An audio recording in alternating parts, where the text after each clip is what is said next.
morning, good afternoon, and very good evening to you. To come up with a tube. Hope you're all today. Hope you're feeling grand and always well in your world. Welcome to the Q&A Wednesday, everybody. Which I didn't think was going to happen, but I checked my inbox this morning and I have tons of messages again. So, thank you very much for all the messages. I will get to them all. Like I said, I do go up in order. The only questions I don't answer are ones I've already answered. So, as I've said in previous videos, if your question never comes up, it means I've already answered it somewhere. So if you go back in the Q&As, which are all in a playlist, you'll probably be able to find the answer somewhere in there. Where, I can't tell you if there's been a lot of these. But I have probably already answered it. But anyway, moving along, let's get on to today's questions, everybody. Okay, so question 1 today is, what pedals do you think John Frusciante is using in his Guitar World magazine interview in 2006? I think he's using, it's a really cool interview, that is. It's an amazingly, really cool interview with John. I don't think there's been many videos, or if any, I think that might be the only video of John actually playing guitar and showing you what he's doing. Come to think of it, I don't think, I don't think there's not many. So that Guitar World one's absolute, it's gold. It's absolute gold. But anyway, I think he's using the CE1 chorus pedal. He's definitely got a DS2, and he's definitely got the Ibanez Wah, and I think that's about it. It doesn't sound like he's got anything else. To me, it sounds like it's those 3 pedals, and they're kind of like, I remember seeing a picture once of John's kind of like redundancy pedal board, if you will, and I remember like seeing a picture of this tiny little board. It was sat on top of it was sat on top of a flight case that housed his wireless unit in a rack, and his backup Silver Jubilee and his backup Marshall Major. So I remember seeing this little pedal board put on top, and all there was on this little pedal board, it was a proper pedal board. It was all powered and plugged in together. I bet I can't find that picture now, but I bet it's out there somewhere, and I bet if you looked, it would probably come up. But John had a CE1 chorus pedal, then an Ibanez Wah, and a DS2, and that's all he had on this tiny little board. And I've always thought that's the board he was using for that interview. So I reckon that's all he had. It doesn't sound like he's got anything else. He's definitely got a chorus, he's definitely got a distortion, he's definitely got his wah-wah, but I don't think he's got anything else. It doesn't sound like it. I would highly doubt he's got anything else, if I'm being perfectly honest. It's a very, very minimalistic setup he's got there. As for amp, I have no idea. I have heard things that he liked a little electro harmonics amp to play around on before gigs. I've seen a picture where there's a Fender Tweed amp in a flight case in the corner of the dressing room. I've seen him when he's played through a little Silver Jubilee. I've seen a picture of that. But I don't actually know what amp he was using. But as for pedals, it was definitely Chorus Bell C1. And Ibanez Wah and a DS2, and I think that's all he had. It doesn't sound like he's got anything else, and that's kind of like, if you want minimalistic John Frusciante noise, that's all you need. You need a chorus pedal, an Ibanez Wah pedal, and a Boss DS2. That's all you need. You don't really need anything else. They are the mainstays, and they are the key components of John's tone. They really are. They've been there forever. The CE1, the Ibanez Wah, and the DS2. He's never been without them. Even the Mother's Milk era tones, it's DS2, Ibanez Wah, and the CE1. Funny enough, though, John used to run during the Mother's Milk era, he didn't run the DS2 on the right side of a wah pedal as you're looking at it. He always ran it on the left side. I don't know which way is in and out and what's first and what's last. So all I say is from that side of a wah pedal, where he runs it now, it's like if that's the wah pedal. If you're looking down at the thing, that's the wah pedal. He runs it on this side, whereas in Mother's Milk he ran it on this side, and it gives you a bit more of a it doesn't give you that kind of crazy wah sound that he has used to have, should I say? Sadly, it doesn't give you the Dali California wah. It's a lot more kind of subdued. It gives you the Stone Cold Bush wah and the Mother's Milk era wah. It was after the Mother's Milk tour during Blood Sugar Sex Magic he started to do the whole thing of shoving the DS2 after the wah pedal. Or before the wah pedal. I don't know which way around it is anymore. But anyway, they're the pedals I would say he's using. I would highly doubt he's using anything else. Because like I say, they're his kind of like, they're his home, those pedals. So yes, I hope that's answered your question. And if anybody finds that picture, Could you send me it? Because it was a wicked picture. I just remember it was sat on this flight case with, like I say, you could see his wireless unit, and below it was a Silver Jubilee and a Marshall Major in this rack case. It used to sit behind these double stacks. It was always behind the Les Paul double stack. It was just kind of there. You can kind of see it in some pictures. But it looked mega. I don't know. I know I saw it. I know I didn't dream it. But it's a really cool picture, and I can't find it anymore. But if anybody does, it's really cool. Okay, so moving on now. Question two, everybody. So I hope that's answered your question. Question 2 is an interesting one. Let me put this plectrum in my strings. Okay, so question 2 is, since you have been spending time with a Marshall valve amp lately, has anything changed towards you using solid state amps over valve, or do you still feel there's no difference between them? So basically, having, just to kind of sum that question up, is just because I've had the Silver Jubilee a lot recently, and I've actually got my disgusting hands on a Marshall Origin, so thanks to Mr. Ian again. Thank you, Ian, for the loan of this. Have any of my opinions changed over valve versus solid state? No. In anything, if anything, should I say, playing through the Jubilee has made me love my MG and my CR120 and my Boss Katanas more, in a weird way. Well, I don't know if I could love them more, but I still prefer them. I still prefer... I will, however, say that if I was to ever buy a valve amplifier... I don't know why I said it like that. Anyway, if I was ever to buy a valve amp, it would have to be a Silver Jubilee. As much as I am a Plexi fan, I reckon the Plexi is the best looking amp in the world. I feel the Jubilee is absolutely amazing. And I love it to bits. But I still won't be running out and buying one. As for thinking, is there no difference? No, I don't feel the difference. I don't feel any different whatsoever. It's like, it comes down to the fact of, if I like the sound, then I don't care if it's valve or solid state. I couldn't give a monkeys. If I like the sound, that's all that matters to me. And the MG has been my home since 2004. And in all fairness, this is going to sound a bit strange. The MG is the amp I play through most in the house. When I'm playing around, I always go on the MG, either this one or my first ever MG. And then I kind of use the Boss Katanas and the CR120 kind of on par with each other, but second. But I've always come back to the MG. No matter what has happened, I've always come back to a Marshall MG, and it's like it's my home. I'm so comfortable with it. And but as for playing through the Silver Jubilee to the Marshall MG over CR120, I still prefer these. I loved the Jubilee. I absolutely adored it. I really did. And it really is like my favourite valve amp of all time now. It just is. It's beat the Plexi for me. It's just awesome. But would I sell all these amps so I can buy a Silver Jubilee? No, not in a million years. Not in a million years. I love solid state still. I just don't feel or hear the difference. I know there probably is, but I don't feel it or hear it. I just don't. I mean, people have told me in the past that, I've had some pretty nasty comments towards that, my opinion on that, where people say, well, if you don't hear the difference, you shouldn't have been playing guitar. It's like, what's that got to do with anything? Just because it's my personal preference. But, we all know what some trolls are like on YouTube. They like to just kind of rile you up and they just get the delete button. But yeah, I don't. I really don't. I honestly don't. I don't. If it's a good amp, and if I can plug into, I'm happy to plug into any amp. And I'll invariably be able to get something I like out of it. Even amps I don't like I don't really like Mesa Boogie. I don't like Black Star. I don't like Marshall TSLs or DSLs. They're not really my favourite kind of amp. Although the Marshall DSL 2000 is mega. It's a mega pedal amp. I love it for pedals. The DSL 2000 is an amazing little pedal amp, I think. I don't really like going straight into it, but it is a great pedal amp. But yeah, I mean, having spent time with the Jubilee a lot recently, because I played through that Jubilee a lot.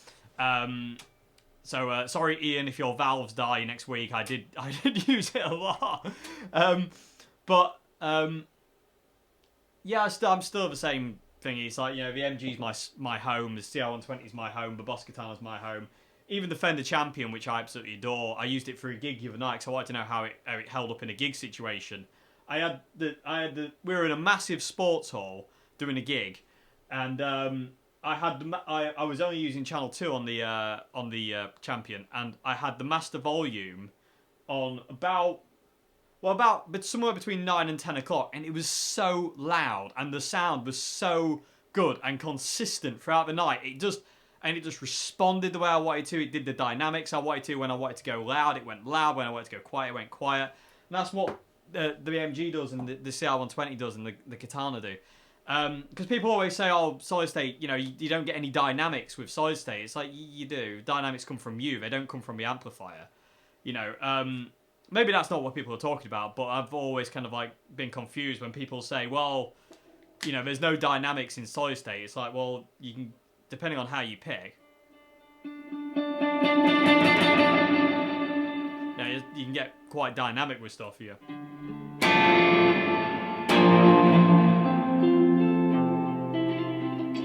Because dynamics come from the way you attack the guitar.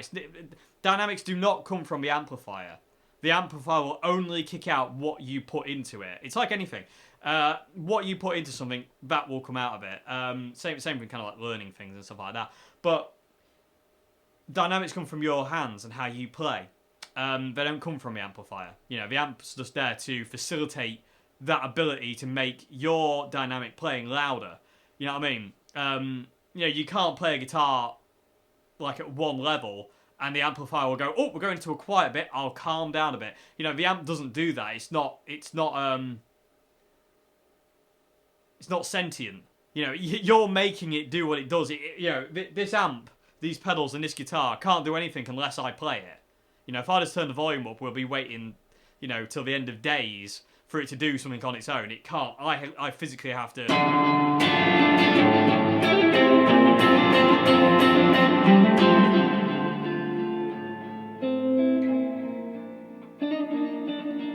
I physically have to make it happen, and that's the thing. So people have had a go at me saying like, oh, you don't get the dynamics and stuff like that, and it's like, oh, you don't get the right kind of feedback and stuff like this, and it's like, well, fair enough. If that's, if solid state doesn't work for you, that's cool, that's fine, But for me, it's always works, and I've always loved it. And I say, even spending time with an amazing valve amp recently that I absolutely love, it still hasn't swayed me in one way or other. It just doesn't sway me. If anything, it's made me warm to the MG and the CR120 and the Katanas and the Champion even more. In a weird kind of way. The same thing with this, the Origin. I was playing through this Origin and saying the Origin sounds amazing. As long as you don't turn the treble up, you're alright. But the Origin amp, which you'll see a demo of soon, sounds absolutely amazing. It's a proper Marshall, which I was surprised by, because the demos I've seen of the Origin, I was like, well, it doesn't really sound like a Marshall. It's very fizzy and tinny. And I was like, plugging through it yesterday, and I was like, that's a Marshall. That's the proper Marshall. So it's the Marshall of the Origins are awesome, and I say you'll see that soon. But would I go out and buy one over buying another MG or a CR120 or a Katana? No. I just don't feel the need. I'm happy where I am. I'm one of those people, like I always say this, but I'm one of those people, once I find something that works for me, I just stick to it. I will try other things, but if I don't feel that it's going to, do anything more, so to say, then, I'm not going to go out and just kind of do whatever, go and buy something just for buying its sake, just because. But yeah, so long-winded answer, but we're tangenting. But yeah, definitely, I still don't feel any different. I still don't hear the difference. I don't feel the difference. An amp's an amp. If it makes the noise I want it to make, I couldn't give a monkeys if it's valve, or solid state, or powered by hamsters. Whatever.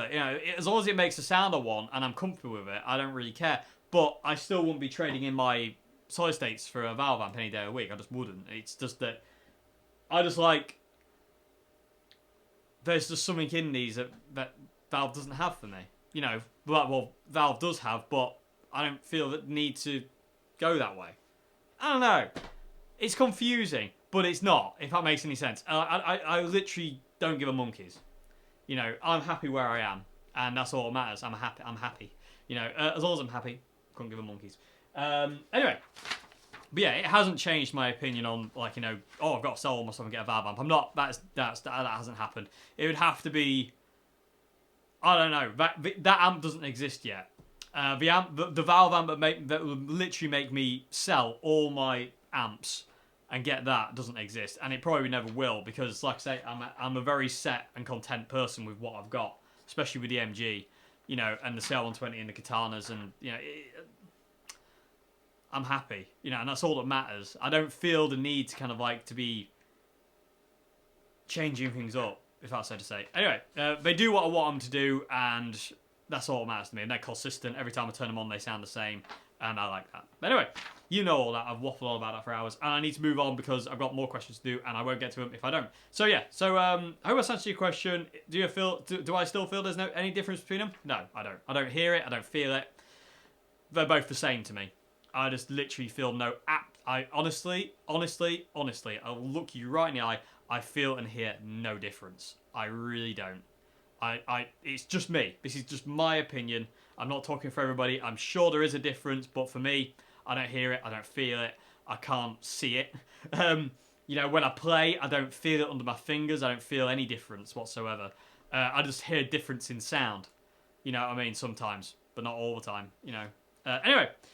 So I've answered your question. I'm going to move on to question 3 now. I've waffled on about that subject. I could waffle about that subject for hours, but I won't. So I'll move on to question 3 now.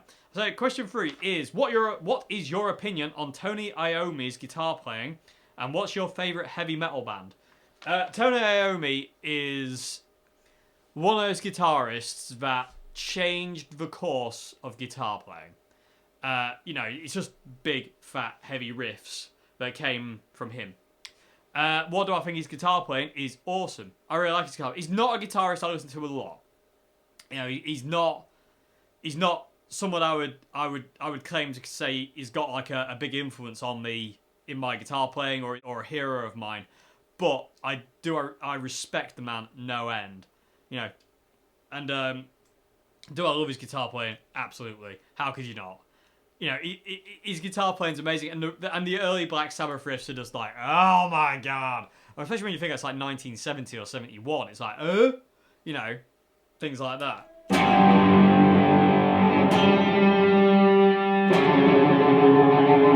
Which is my favourite Tony Iommi riff, because I absolutely love that riff. It's just so dark, and I love the subject matter. It's just so cool. It's just really cool. It's really cool. I can talk about it for hours. But yeah, I really respect Tony Iommi. I like his guitar playing. I love his guitar tone. I was very lucky once I got to play through one of those old Laney supergroup heads. And it's just... Sadly, I didn't have a treble booster. I heard Tony Iommi used to treble boost, and I can understand that, because when I plugged into this one and we cranked it, it didn't have a great deal of gain. It had a bit of gain, but it wasn't as much as Tony Iommi had. But it was the sound. That sound, a big, heavy sound was there. So yeah, mega. But yeah, I love Tony. I love his playing. But like I say, he's not someone I would call like a hero of mine or an influence on me. I don't feel there's anything of his in my playing, if that makes any sense. But yeah, I do respect him no end, and I love his music. I love Black Sabbath, especially early Black Sabbath. I adore it. It's so cool. And yes. Love Tony Iommi. Love his playing. Love his sound as well. His sound is mega. And again, Tony Iommi's just one of those people who's like, you know, early days it was a Laney, treble booster, SG, away you go. That sound comes from him. You know, the amps and the treble booster are there to facilitate that. Anyway, you also asked, yeah, what's my favourite heavy metal band? I don't know, really.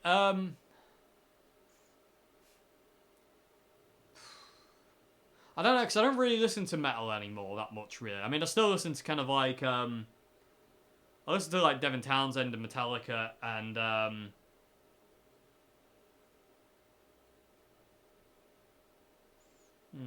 don't know. I don't think I really have, it's not really, as much as I love the style, again, it's not really something that's kind of like, always on my radar, so to say, if you know what I mean. Like heavy metal, it's not something I've really kind of listened to a great deal of anymore. I used to listen to like heavy metal quite a lot, like Pantera and you know, stuff like that. But yeah, it's not really something I listen to a lot. So favourite wise, I don't really know. I don't want to be cliche and just say Metallica, even though I do love Metallica. I've always loved Metallica. I remember learning the Enter Sandman song for the first time and just like being able to play it. I was like, little Dave with his Washburn and his Zoom pedal with a wah-wah pedal and his PV Rage learning to play like Kirk Hammett. Actually, no, I'd have had the Carlsberg everywhere. Anyway, that's not important. But yeah, favourite metal band? I don't know. I really don't know. I can't. That's not an answer, Dave.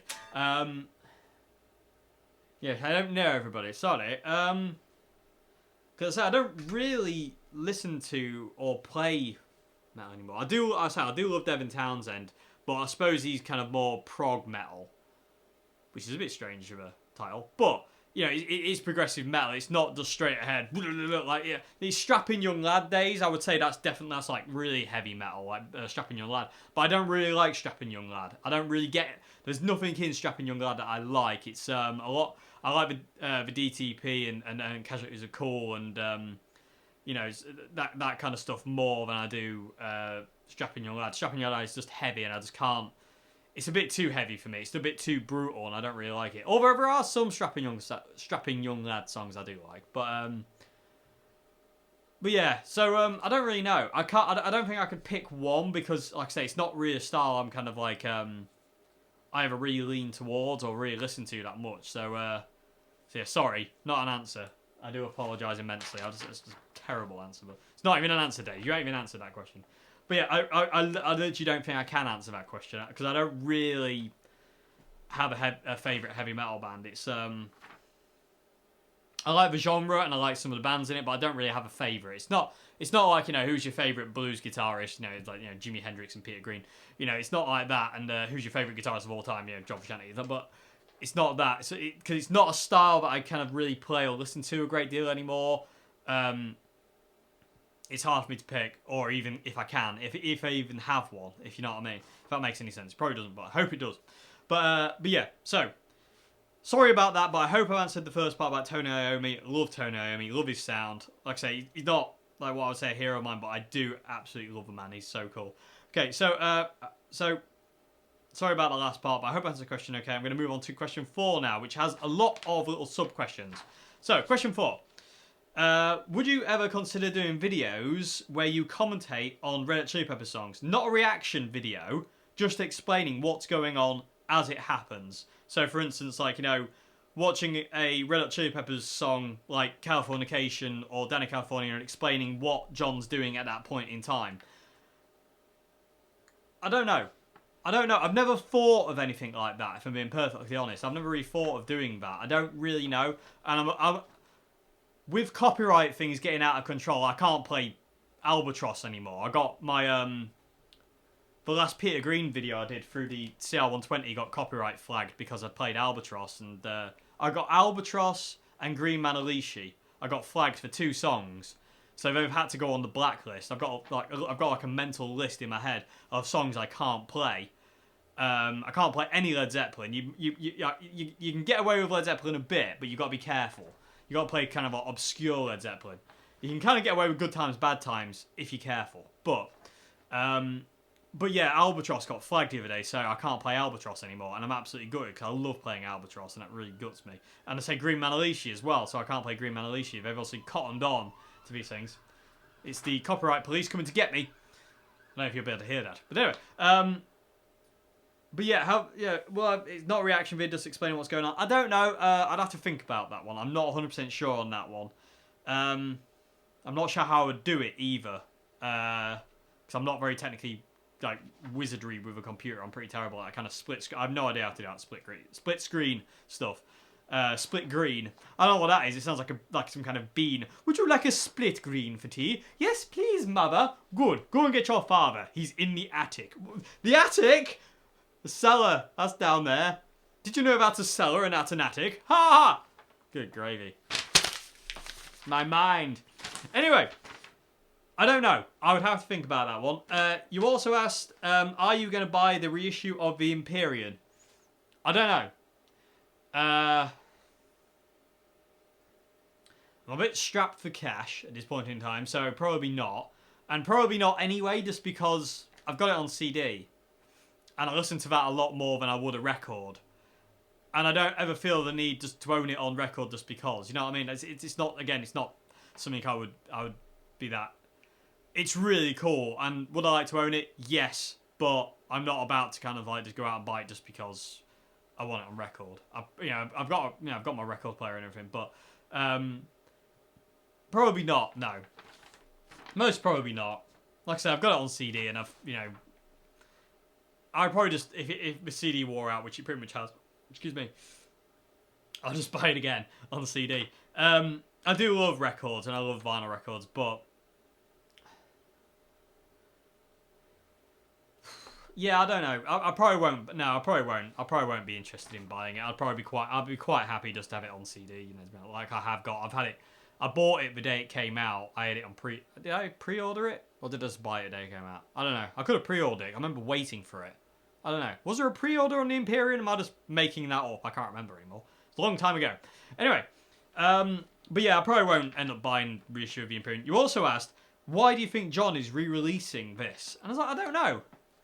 I've got to say, I was a bit confused by that one, considering John was quite happy to go, I'm not releasing any of that anymore, and you know, I'm not doing this. I'm just kind of going to release this, and that. It's a bit strange. I don't know why he'd released the Empyrean like a limited edition just on vinyl. Maybe John just wants it on vinyl. I don't know. Maybe he's, you know, it's always felt to me that John is massively proud of the Empyrean, so it wouldn't surprise me if he just goes, you know what, I want to just re-release it as a record. But again, it doesn't really, I don't know.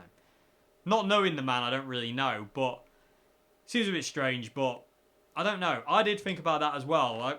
I'm kind of with you on that question. I don't really understand why he re-released it, considering, like, you know, nothing else has been kind of like pushed towards that kind of way. It's a bit strange. I don't know. Not knowing the man, like I say, I don't know. The inside of John's head is like, it's complex, to say the least. You know, who knows? It might not have been him. It might have been pressure by his label to say, "Oh, can we re-release the Empyrean?" You know, I would highly doubt it's money motivated. I would highly doubt John Frusciante struggles for money. So I don't think it'd be down to that. But what it is down to, I have no idea. But I'm kind of with you on that one. I don't really know why he re-released the Empyrean. It's a bit of a strange one. It is a bit of a strange one. Anyway, you also asked a few other questions inside of this. You also asked, would you consider ever doing a How to Play Like Buckethead series? No, not in a million years. I can't play like Buckethead at all. I am not the person you want teaching you how to play like Buckethead, because I can't do it. I can't even comprehend that man sometimes. He might not even be a man. Yes. He might be an automaton. He might not even be real. He might just be a figment of our imagination and he's not actually there. But anyway, no, I won't be doing a Buckethead series. He's out of my technical ability. I am not good enough to be able to teach the stuff that Buckethead does. I have not got the dexterity, the technical ability, or anything like that. I am just nowhere near good enough to play, to even attempt to play like Buckethead. In that kind of way, and you know, at least do a series on him. It would never happen. I just can't do it, so I do apologise, but it's I just can't do it. It's just not. I'm not good enough. I am nowhere near good enough to do that. And you also asked, what's my opinion on coil splitting with humbuckers? Nah, it's okay. I've got my lemon drop set up to coil split. Or is it coil tap? I don't know the difference. But it's okay. It's okay. I did a video where there was like I did a comparison between a coil split, my vintage lemon drop coil split, and a Strat, and it sounds kind of close, but not really. I've never felt that coil splitting really gives you a true single coil sound. It's kind of like pseudo single coil, but not really. So it's okay, but it's not, you know. If I want a single coil, I'll use a single coil guitar. If I want a humbucker, I'll use a humbucker guitar. If I want a P90, I'll use a P90. You know what I mean? It kind of comes down to that for me, really. But saying that, I remember when I was in London, when I was studying music in London, a lot of the tutors down there said the most versatile guitar you can have in the world is a Stratocaster with a humbucker in the bridge that's coil splittable, tappable, whatever, that thing. Because then you can just do anything on it. You know, especially as a session guy. You know, you get your nice kind of like, you know, really nice cleans out of the neck pickup and that kind of squawky middle. And then you can also get position 2 and 4. And you can also have a big fat rock sound, yet you can split it at any moment to get the single coil bridge tone. So you know, be that for what it is. And I kind of agree with that in a way. It's kind of like, if you have got that kind of ability to do that, it does make the guitar more versatile. PRS do that all the time with their guitars, and it does make them a lot, you know, very, very kind of versatile guitars. But yeah, I mean, I'm not a big fan of it myself. Like I say, I adore single coils. You know, single coils are my like home. I don't really mind 60 cycle hum or anything like that, or buzz or interference. You know, it's just, I'm willing to accept that because I love the sound. You know what I mean? If my guitar buzzes and hums and gets interference, that's okay. I accepted that a long, long time ago, and I'm just, you know, it is what it is now. You know what I mean? If guitars buzz, they buzz. You know, I actually like guitars to buzz. I don't like it when you plug a guitar in and there's nothing. It's like just silence. You know what I mean? I like it to be doing that a bit, or just like, kind of like, you know, I like to know it's alive. I like to be able to feel it's alive with it making noise through the amp. So yeah, I'm not a big fan of coil splitting, even though I do have it on my Lemon Drop. I just wanted it as another option more than anything, because I love that guitar and I wanted it to kind of be a bit more, you know, just to twist it a little bit more. But it's not something I normally kind of, I don't think I ever really use the coil tap on it that much. I do every now and again, but not really a great deal. But yeah, it is a cool thing to do, but like for me, I'd prefer to just, if I'm going to use a single coil, I'm going to use a single coil. If I'm going to use a humbucker, I'm going to use a humbucker kind of thing. Okay, so, and your final thing was, can you explain could you do a video, on how to remove lacquer on the back of the neck? Yeah, I mean, I don't know when I'll get round to that, because like I said, I don't actually have a guitar where I can remove the lacquer. But what I do, especially if the lacquer's really thick, is I scrape it with a knife in one direction. I literally scrape it off until I can see the wood. And then, like, you know, I just work on one bit. It's like you're almost kind of like planing it off. But what I do is I scrape the lacquer with the knife, because I'm not harming the wood, because I'm not even touching the wood. I'm just touching the lacquer. So I scrape it with a knife until I can see the wood, and then I know the thickness of the lacquer. I'm going to go from that, and I just gradually scrape it away with a really, really sharp knife. So just watch your fingers. And also be careful of it chipping and getting in your eye. That's happened. So wear protective goggles. But I use a really, really sharp knife, and I just basically scrape it away from me. You know, never do it towards you, just in case you slip and you gouge your chest open or something. With a really, really sharp knife, and just gradually take it down to the wood. And once you've got enough of it off, and enough of it thin enough down to the wood, then you can just take, you know, different grits of sandpaper and just gradually smooth it all out. I can do English today. And eventually, you know, you get rid of it all, and happy days. So, yeah, I will do a video on it at some point, but like I said, I don't know when I'll be able to get around to it, because like I said, I don't have a guitar that I need to do that to at this point in time. And yeah, I don't actually have one where I can do that. So, but yeah, one day maybe. But that's how I do it. It's very simple. Like I say, it's just using a knife, scrape it down all the way to the wood, then use sandpaper to get the minuscule little bits off all down to the wood, so all the wood's exposed, so you can't see any lacquer, you can't feel any lacquer, and then literally just smoothing it out, eventually going over it with wire wool. Eventually, that's the last thing you want to be using is wire wool, because it just gives it a really smooth, really nice kind of satin finish. It just feels gorgeous under your hand. Okay, so yeah, but yeah, I will do a video on it if I get anything that comes my way. Excuse me, that needs doing. Okay, so thanks for your question. I hope I answered your questions. Okay, gonna move on to question 5 now. Question 5. Question 5 is: have you tried the Boss OD2? It's a more user-friendly pedal than the DS2, and it's got a turbo mode. No, I've never tried that. I've seen it, but I've never tried it.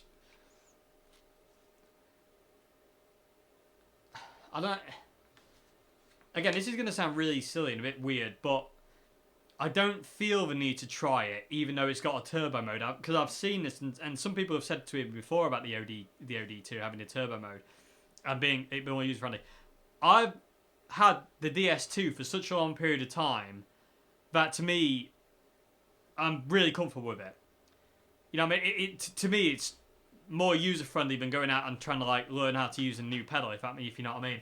And even though the was it the OD2? Sorry, yeah, the OD2 does have a turbo mode. I still don't feel, having watched a couple of videos on it, I still don't feel the turbo mode sounds anything like the DS2.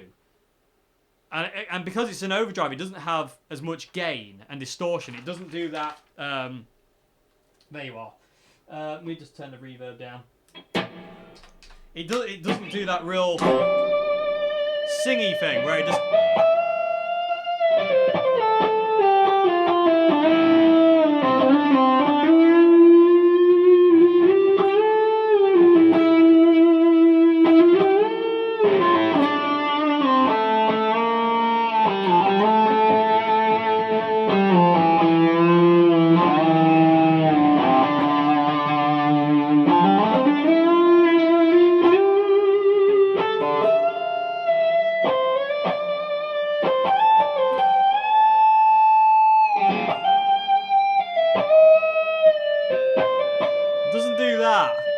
I can't find any pedal that sounds and responds that way and then goes crazy like that.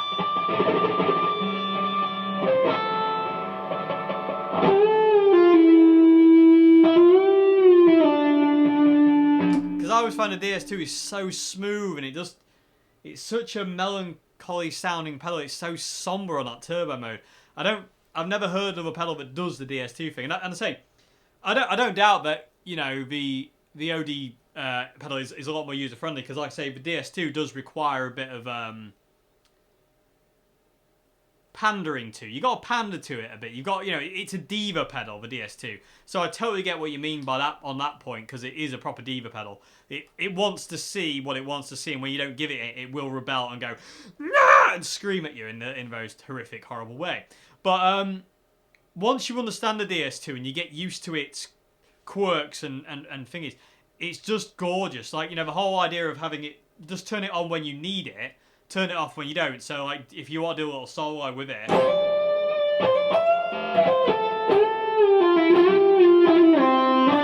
then you just coming back into the bit, just turn it off. You know, just turning it on and off as when you need it, kind of thing. You know, it takes a bit of getting used to the DS2. I definitely know what you mean by that, but it doesn't take a great deal once you kind of get to kind of like, you know, comfortable with it, and also getting comfortable with the fact it's out of control pedal, because like I say, once you turn it on, it, you know, it immediately feeds back. It's a very rowdy pedal. It's a very rowdy, and it's very noisy when it's on. It hisses all the time, and you know, a lot of hiss comes from it. But again, turning it off and on when you need it, no. No, I mean, I don't really feel the need to try it. I don't really like overdrive Boss. I do like Boss overdrive pedals, but I'm so set with the DS2 that I don't feel the need. You know what I mean? It's one of those things. Again, like I say with the MG and the CR and the Katanas and stuff. I'm a very content person with my sound. You know what I mean? Like, I don't feel the need to. I've had the same pedals since. You know, I've had the same idea of tone since I first started, but I've had the same pedals. I'm using the same pedals and using the same sound I've had since 2006. You know, my settings haven't changed. My MG settings haven't changed. My governor pedal haven't changed. You know, the DS2 settings never changed. You know, the zoom pedals never changed. The Line 6 delay model has never changed. Same with the CR120. The settings, I've never touched them. You know, they stay the same. My first ever MG, like, it's so crackly on the dials because they never move. So when I go to change them or just do something else with it, it does that because I never feel the need to move them. But yeah, like I say, yeah, I've never tried it, even with a turbo mode. I'm happy with the DS2. I understand it. We have a little symbiotic relationship going where we understand each other now. So yeah, so. Maybe one day I might try it, but like I said, I don't think it'll beat the DS2 for me. I just love the DS2 for what it is. That sort of, that singy, warm tone that the DS2's got. I've never heard it in any other pedal. It's just something very special about the DS2, and it's just absolutely gorgeous. And being a John Frusciante nut, you know, it's that sound, so it makes me very happy. So I hope I answered your question. You also asked, when are you planning to do the rest of Voodoo Child, the Voodoo Child lesson? Very soon. I haven't had time to get around to do certain teaching videos at this point in time, but the next video for Voodoo Child will be coming up soon. I'll be doing all the way up to the first solo, because that's how I want to break it down into parts. So I'll be doing basically like, you know, where it's like coming out of the...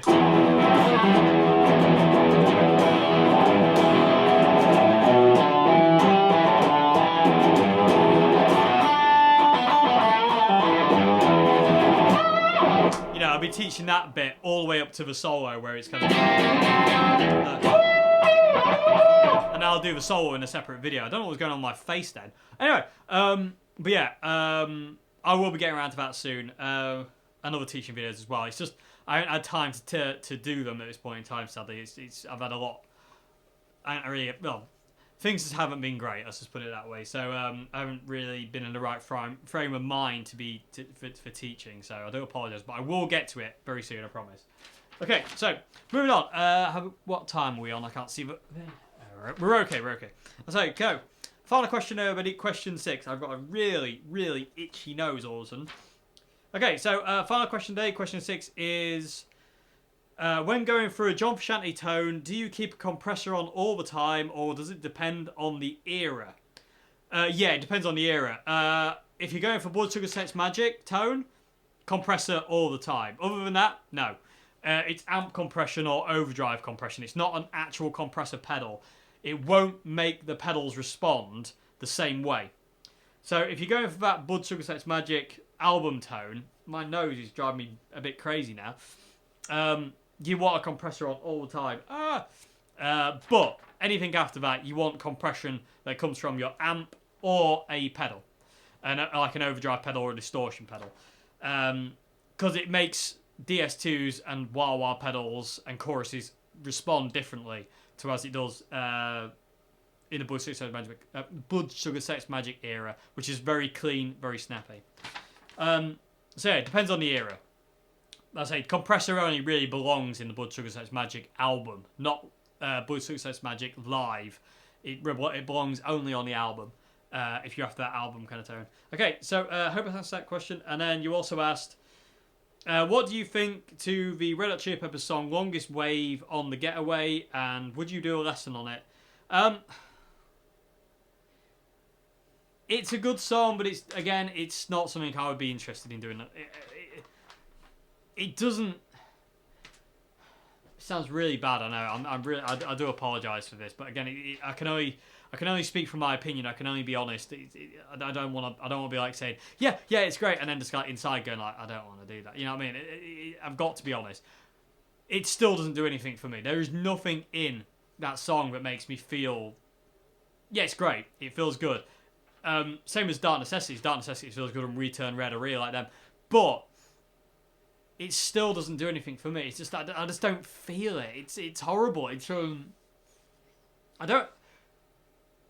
don't not like it, but because I don't feel it, I don't care. No, that's wrong. It's not the fact I don't care, because I do care, but I don't feel the need to kind of want to learn it. You know what I mean? It's kind of one of those things where like I said, I've always said a song really has to go inside me for me to kind of go, I need to know what that is. I need to feel that. I want to learn how to play it. Whereas those songs they just don't. Dark Necessities was the closest one. Dark Necessities is the newest Chili Peppers song that I really love and really clicked with. I didn't like anything off I'm With You. I literally tried with that album, and I literally couldn't get on with anything on there. It just, I don't know what it was. I just can't feel it, and it really upsets me, to be honest with you. I'm not trying to be down about it, and it's not because I don't like Josh and the Chili Peppers and this, that, and the other.